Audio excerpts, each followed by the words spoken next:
आप सभी को आंवला नवमी की ढेरों शुभकामनाएं। आज हम बात करेंगे आंवला नवमी किस दिन है। आंवला नवमी के दिन पर्व लेने के लिए, पुण्य प्राप्त करने के लिए कैसे करनी चाहिए पूजा, कहाँ बैठ के भोजन करना चाहिए, आंवले का सेवन आप किस प्रकार से कर सकते हैं, क्या विधि रहेगी, क्या शुभ मुहूर्त रहेगा, क्या रहेगा दिन और क्या होगा महत्व। संपूर्ण जानकारी आंवला नवमी के बारे में आपको आज इस वीडियो के माध्यम से प्रदान की जाएगी। कृपया कमेंट बॉक्स में लिखें जय श्री हरि विष्णु, जय आंवला नवमी। आंवला नवमी कार्तिक मास की शुक्ल पक्ष की नवमी तिथि के दिन मनाई जाती है। इस व्रत को अक्षय नवमी के पर्व के नाम से भी जाना जाता है। आंवला नवमी के दिन आंवले के पेड़ की पूजा की जाती है और विष्णु भगवान की पूजा भी साथ में की जाती है। इस दिन व्रत भी रखा जाता है। आंवला नवमी के दिन आंवले के पेड़ के नीचे खाना खाने की परंपरा है।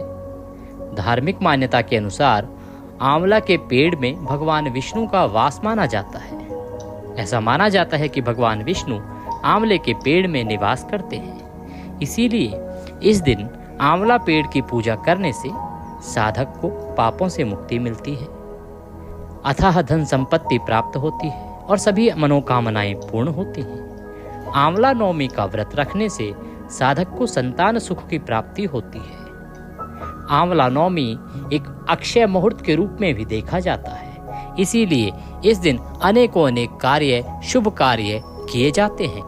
आंवला नवमी किस दिन है और क्या करना चाहिए, इससे पहले आपको बताते हैं इसकी पूजा विधि क्या है। आंवला नवमी के दिन आपको सुबह सूर्योदय से पहले स्नान आदि करना चाहिए। वैसे भी क्योंकि ये कार्तिक मास में आती है तो सभी माताएं बहनें कार्तिक स्नान कर रही होती हैं, तो वो सुबह जल्दी ही उठ जाती हैं। स्नान आदि करके स्वच्छ वस्त्र धारण करें। उसके बाद आंवले के वृक्ष के नीचे पूर्व दिशा की ओर मुंह करके बैठें। आंवले का पेड़ आपके घर पे कोई होगा, कोई गमला होगा आंवले का, तो आप उसके सामने पूर्व दिशा की ओर मुंह करके बैठ जाइए। फिर आंवले के पेड़ की पूजा करेंगे। पूजा किस प्रकार से करेंगे, सबसे पहले आप गंगाजल युक्त जल से आप छींटे दीजिए, शुद्धिकरण कीजिए। उसके बाद तिलक लगाइए, फूलों की माला पहनाइए, घी का दिया जलाइए और धूप दिखाइए, दीप दिखाइए। तदुपरांत आंवले के पेड़ की जड़ों में दूध अर्पित कीजिए। दूध कौन सा, कच्चा दूध आपको अर्पित करना है। फिर आप आंवले की आरती करेंगे तथा आंवला नवमी की कथा सुनेंगे। कथा श्रवण करना अनिवार्य होता है। अगर आपके पास कथा की पुस्तक है तो आप कथा पढ़ें। अगर आपके पास कथा नहीं है तो आपके इसी चैनल देवभूमि पर प्रत्येक तिथि पर कथा सुनाई जाती है। आंवला नवमी की कथा भी सुनाई जाएगी, तो आप कृपया अवश्य ही जुड़े रहें और वह कथा सुने। लाइव भी सुनाएंगे और वीडियो भी अपलोड किया जाएगा। कथा सुने और कथा सुनने के बाद आपको आंवले के वृक्ष के नीचे ही भोजन करना होता है। इस दिन ब्राह्मणी औरत को सुहाग का सामान आपको देना चाहिए। संभव हो तो आंवला नवमी के दिन आंवले के वृक्ष के नीचे पहले किसी ब्राह्मण को भोजन कराएं। ब्राह्मण को भोजन कराने के बाद आंवले के वृक्ष के नीचे या आंवले के वृक्ष के छांव में बैठ के स्वयं भोजन करें। इसका बहुत अधिक पुण्य है। इस प्रकार से आपको पूजा करनी चाहिए। इस दिन आंवले के पेड़ की 108 परिक्रमा करने का भी विधान है। तो आप कोई भी वस्तु ले लीजिए, उससे 108 परिक्रमा कीजिए। अर्थात बिस्किट ले लीजिए 108 लीजिए, कोई फल ले लीजिए 108 लीजिए, टॉफी ले लीजिए 108 ले लीजिए, पताशे ले लीजिए 108 लीजिए और उससे 108 परिक्रमा आपको आंवले की करनी चाहिए। इससे पुण्य प्राप्त होता है। और जिस प्रकार से आप सोमवती अमावस्या पर तुलसी माता की 108 परिक्रमा करती हैं, वैसे ही आंवले नवमी पर आपको आंवले की 108 परिक्रमा करनी चाहिए। इस विधि से जब आप पूजा करेंगे तो आपको अवश्य ही आंवला नवमी के दिन भगवान श्री हरि की कृपा प्राप्त होगी। अब बात ये आती है कि अगर किसी के पास आंवले का पौधा नहीं है, क्योंकि सभी के पास तो ना तो आंवले का गमला होता है ना पौधा होता है, तो वो लोग क्या करें, कैसे पर्व ले सकते हैं, अब उसकी बात करते हैं। देखिए, आज के समय में बहुत से लोग शहरों में रहते हैं, टाउनशिप में रहते हैं और उनके पास आंवले का पौधा नहीं है। वैसे भी आंवले का पौधा हर जगह मिलता नहीं है, तो वो किस प्रकार से इस पर्व को मनाएं, कैसे पुण्य प्राप्त करें, कैसे मनाएं आंवला नवमी। इसके लिए आपके पास आंवला तो मिल सकता है, आंवला तो आजकल सभी जगह उपलब्ध है। तो आंवला जो आता है ना, आंवले का फल जो आता है, वो आंवला ले लीजिए। 5 आंवले लीजिए, चाहे 1 आंवला लीजिए। उसको अपने सामने रखिए, पूर्व दिशा की ओर मुंह करके बैठिए, जैसे हमने पौधे के सामने बैठने को बोला था। उसको आंवले के वृक्ष के रूप में ही समझिए और आप जो विधि हमने पूजा की आपको बताई है, उसी प्रकार से पहले गंगा जल युक्त जल से पद्य अर्घ आचमनी कराइए।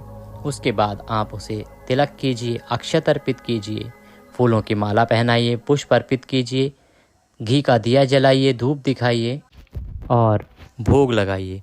भोग में आप नैवेद्य अर्पित कर सकते हैं, नैवेद्य के रूप में मिश्री अर्पित कर सकते हैं, या फिर आप 2 बूंद कच्चे दूध की उसी के ऊपर टपका सकते हैं। ये पूजा करने के बाद आप उसकी परिक्रमा भी कर सकते हैं और उसके बाद आपको आंवले का सेवन करना चाहिए। भोजन में आंवला अगर आप ग्रहण करते हैं तो उसका पुण्य भी उतना ही प्राप्त होता है जितना आंवले की छाया में या ये कहें आंवले के वृक्ष के नीचे बैठ के भोजन करने का पुण्य प्राप्त होता है।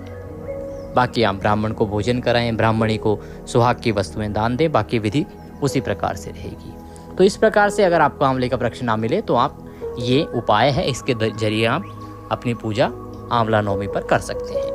आप इस दिन आंवले का वृक्ष लगाने का संकल्प भी ले सकते हैं। अगर आप आंवले का वृक्ष लगाने का संकल्प लेते हैं तो ये बहुत अधिक पुण्यदायी होता है। आप संकल्प लीजिए कि आप एक आंवले का वृक्ष लगाएंगे तो उसका पुण्यफल अधिक होता है। घर में आंवले का पौधा लगाने के बड़े सारे लाभ हैं। वास्तु के अनुसार भी, अगर वास्तु की दृष्टि से देखें तो ये बहुत शुभकारी होता है। इसमें भगवान श्री हरि विष्णु का वास होता है, सुख समृद्धि आती है और नकारात्मक ऊर्जा जो है खत्म होती है घर के अंदर से। आंवले के पेड़ पर नियमित रूप से जल चढ़ाना चाहिए। इसके साथ ही दीपावली की रात को आंवले के पेड़ के पास दीपक जलाने से रोगों का भी नाश होता है। तो यह पौधा बहुत ही उपयोगी है, संभव है तो आप घर में अवश्य ही लगाएं। अब बात करते हैं कि ये जो आंवला नवमी है ये है कब और शुभ मुहूर्त इसके लिए क्या रहेगा। देखिए, कार्तिक मास के शुक्ल पक्ष की नवमी तिथि की शुरुआत हो रही है 9 नवंबर को रात्रि को 10:45 पर और ये अगले दिन 10 नवंबर को रात्रि को 9:01 पर समाप्त होगी। ऐसे में उदया तिथि के अनुसार 10 नवंबर के दिन रविवार का दिन रहेगा। आंवला नवमी का पर्व मनाया जाएगा।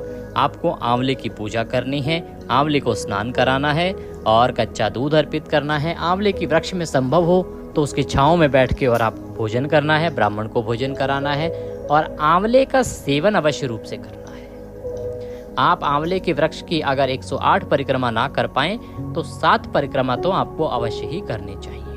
कथा श्रवण के साथ साथ ओम नमः भगवते वासुदेवाय मंत्र की 108 बार जप करेंगे, एक माला का जप करेंगे तो ये आपके लिए बहुत ही अधिक कल्याणकारी रहेगा। वीडियो अच्छा लगा हो तो कृपया शेयर अवश्य करें, लाइक करें, कमेंट बॉक्स में लिखें जय श्री हरि विष्णु, जय विष्णु भगवान। भगवान सबका कल्याण करेंगे। चैनल पर नए हैं तो चैनल को सब्सक्राइब करते हुए जाइए ताकि फिर से हम आपसे मिल सकें। सही जानकारी, अच्छी जानकारी प्राप्त करने के लिए जुड़े रहिए देवभूमि के साथ। जय श्री हरि।